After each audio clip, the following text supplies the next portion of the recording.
Hello, everyone. Welcome to another edition of Board Meeting Recap with Chris Adsit. I'm covering the Arrowhead board meeting that took place on Wednesday night, May 13th. Now remember, these are my board summaries. They don't represent the voice of the board. It's my way of being transparent and making sure you stay informed so that you know what was discussed, what was decided, and what might be coming in the future. So, big themes for tonight. Long-term planning was part of it. We had some talk about the future of our district that has to do with financials, operations, enrollment. Balancing the budget. We voted on a preliminary budget tonight as well. I'll get through some more of that as we get through. The first thing that the meeting kicked off with, though, was a presentation by one of our student groups called Warhawk Interact. And what's great about these kids is this is a service-based group. They do it through volunteer, it's completely optional, and they provide service to our community. So this year alone, they will provide a rough 2,500 hours of community service. They also raise money and food for our local community. There was a contest between Arrowhead and Economawalk to see who could raise more meals for our community. They did over 10,000 combined. And guess what? Arrowhead won. So great group. It's an awesome way to start off a board meeting, let me tell you. We moved then right into the board reorganization. So after April elections, in May, the board has to reorganize its executive members. So Kim Schubert was elected president. Chris Ferris was elected vice president. Brandon Miller, treasurer, and Amy Hemmer, clerk. The administration then went into a facility planning and referendum update for the board. Now, keep in mind before I go any further, nothing has been decided. Nothing is going out to the community yet. What we're looking at is for long-term sustainability of our district. We are facing declining enrollment, and we have some financial challenges. No matter what direction we go, Arrowhead is facing financial challenges in the future. In the next few years, we will be in a difficult spot. Today, this year, we approved a preliminary budget, balanced, but in a few years, that balance is going to have a deficit. So one of the plans being considered and proposed by the administration is an $80 million referendum to add on to North.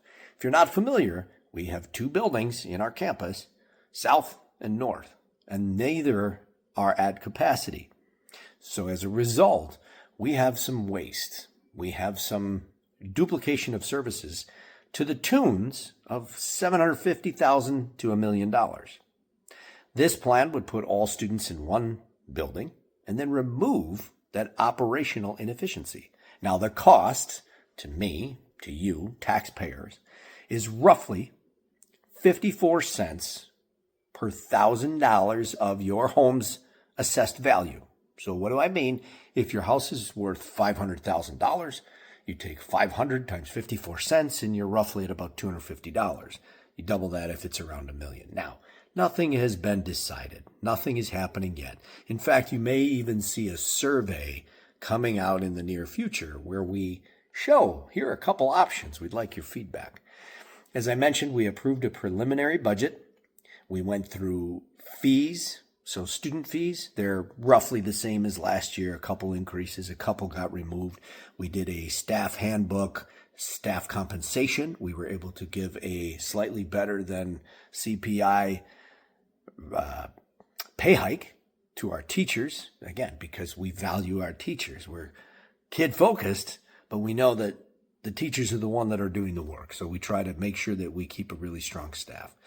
The administration then provided a library update for us, a library plan. It was called a Future Ready Library Plan. And this comes from DPI in how to provide and guide library resources, instructional materials, technology support, and then making sure that all students have access to these materials. Now, I did make an amendment to the motion to approve it, to change some terminology, just to make sure that it was more inclusive and open and accessible for all students and really focused around our curriculum. So that passed. And then I went into, with Member Wood, a legislative update. And so what was covered in there was on the WILL School Board Summit that took place in April.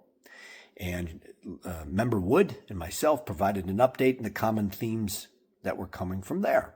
And then I also provided an update on my visit to the Capitol yesterday, where I was meeting with our representatives to advocate for school support and community support. And between those, the interesting thing is you had a school board summit and then I met with the legislators. There was a lot of consistencies. There's a recognition of declining enrollment and that this is a systematic problem. This is not Lake Country. This is not an Arrowhead problem. This is a system-wide problem. We are having less kids. So with diminished enrollment comes diminished funding. So that creates a lot of barriers. The other thing is there's a recognition that right now people are hurting. People are hurting from high costs, utilities. And so it's not that constituents and taxpayers don't support strong schools, but there's also some real tension happening right now financially. And then one of the takeaways is the boards need to do a really good job of being transparent and communicating clearly with you about what we're working on. This is why I do this, so that you hear what we talk about and what might be coming. If you don't come to a board meeting, how do you know that we're talking about these things with maybe consolidating the campuses into one building? Other ideas that have been thrown around, meetings that I had at the state capitol with some of our legislators were on support for districts that are looking at consolidation. So perhaps if Feeders and Arrowhead worked together to become one, maybe some more support from the state to help make that a financially viable option. Because when you have some districts with debt and other districts without debt, trying to put them together, it's hard. It's hard for the districts, and it's hard for me and you when we go and have different mill rates based on debt. So lots of stuff happening. There's big challenges in front of Arrowhead, but a real takeaway I want you to remember. We're doing some amazing things. If you look at the history of the last few board updates I've provided, our scores are improving. We're doing some amazing things in the classrooms. The administration has put in some really good programs to improve outcomes, and that's what it's about. Taking care of kids and helping kids be prepared for the future. And we're doing that even when our hands are a little bit tied financially. So I hope this helps. If you have any questions, please reach out to me at my board email address. I'm happy to get back to you as soon as I can. Thank you again as well for putting me in this position to serve you. It's an honor and a privilege. So until we meet again, God bless you and our entire community.